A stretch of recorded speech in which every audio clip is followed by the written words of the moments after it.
ஆண்டவராகிய இயேசுவின் நாமத்தினாலே இந்த காலை வேளையில் கூட உங்களை யாவரையும் வாழ்த்துகிறேன். கர்த்தர் உங்களை ஆசீர்வதிப்பாராக. இந்த நாளிலே கூட வெளிப்படுத்தல் 12ஆம் அதிகாரம் 11ஆம் வசனத்தை கூட வாசித்து தியானிக்கலாம்.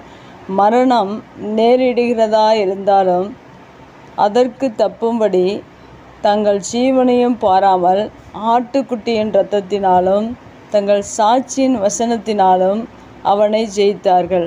மிக அருமையான வேதவசனம். இந்த வசனத்தின் கடைசியில் கூட அவனை ஜெயித்தார்கள் என்று சொல்லப்பட்டிருக்கிறது. யாரென்றால் பிசாசை ஜெயித்தார்கள் என்று இங்கு எழுதப்பட்டிருக்கிறது. மெய்யாகவே நாம் ஒவ்வொருவரும் பிசாசை நாம் ஜெயிக்க வேண்டும். பிசாசை எப்படி ஜெயிக்க வேண்டும் என்றும் இந்த வேதவசனத்தில் 2 காரியங்கள் இங்கே சொல்லப்பட்டிருக்கிறது. சாத்தானை ஜெயிப்பதற்கு நமக்கு முதலாவதாக ஆட்டுக்குட்டியின் இரத்தம், இரண்டாவதாக அவருடைய சாட்சியின் வசனம். இந்த 2 காரியங்களும் நம்முடைய வாழ்க்கையில் இருக்கும்போது மெய்யாகவே உங்கள் வாழ்க்கையில் வருகிற ஒவ்வொரு நாளிலும் சத்ருவின் போராட்டங்கள், அவனுடைய திட்டங்கள், அவனுடைய நோக்கங்கள், அவனுடைய செயல்கள் எல்லாவற்றையும் அறிந்து நாம் ஆட்டுக்குட்டியானவருடைய இரத்தத்தை கொண்டு நாம் சாத்தானை ஜெயிக்க முடியும்.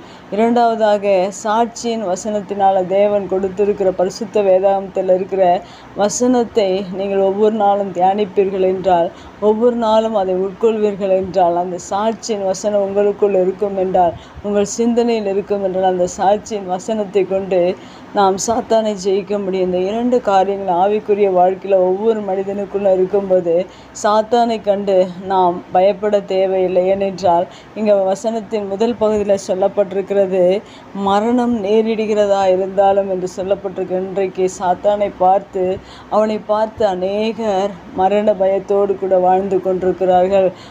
அநேகர் சாத்தானை பார்த்து அநேக விதத்தில் பயந்து வாழ்ந்து கொண்டிருக்கிறார்கள். அப்படி அல்ல, நாம் அவருடைய இரத்தம் இருப்பதனால, அவருடைய வசனம் இருப்பதனால நாம் மரணம் நேரிடுகிறதா இருந்தாலும் நாம் சாத்தானை ஜெயிக்காமல் விடக்கூடாதென்ற ஒரு தீர்மானத்தோடு கூட உங்கள் வாழ்க்கையில் மரணம் நேரிடுகிறதா இருந்தாலும் நீங்கள் சாத்தானை ஜெயிக்க வேண்டும். அடுத்ததாக இங்கே சொல்லப்பட்டிருக்கிறது, அதற்கு தப்பும்படி தங்கள் ஜீவனையும் பாராமல் என்று சொல்லப்பட்டிருக்கிறது.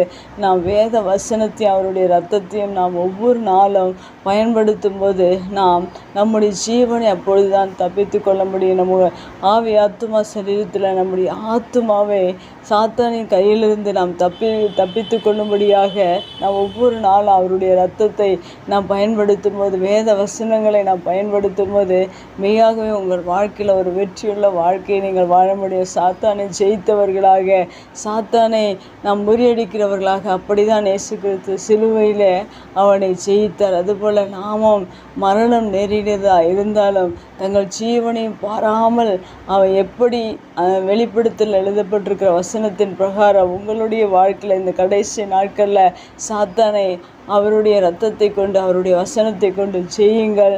கர்த்தர் உங்களோடு இருக்கிறார். கண்களை மூடி ஜெபிக்கலாம்.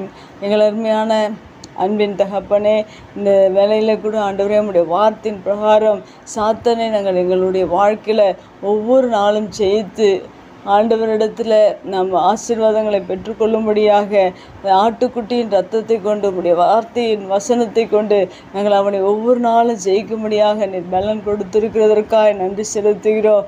எங்கள் மரணம் நேரிடுகிறதா இருந்தாலும் நாங்கள் அவனை ஜெயித்து ஒரு வெற்றியுள்ள வாழ்க்கை வாழ நீர் உதவி செய்வீராக. உம்முடைய வார்த்தை கேட்கிற ஒவ்வொரு பிள்ளைகளுடைய வாழ்க்கையிலும் நீர் ஆண்டவரை உம்முடைய இரத்தத்தை கொண்டு உம்முடைய ஆண்டவரை வசனத்தை கொண்டு அவர்கள் ஜெயித்து ஒரு வெற்றியை பெற்றுக்கொள்ளும்படியான கிருபைகளை நீர் ஒவ்வொருடைய வாழ்க்கையில் நீர் கொடுக்கும்படியாக நாங்கள் ஜெபிக்கிறோம். இயேசுவின் நாமத்தில் ஜெபங்களும் நல்ல பிதாவே, ஆமேன்.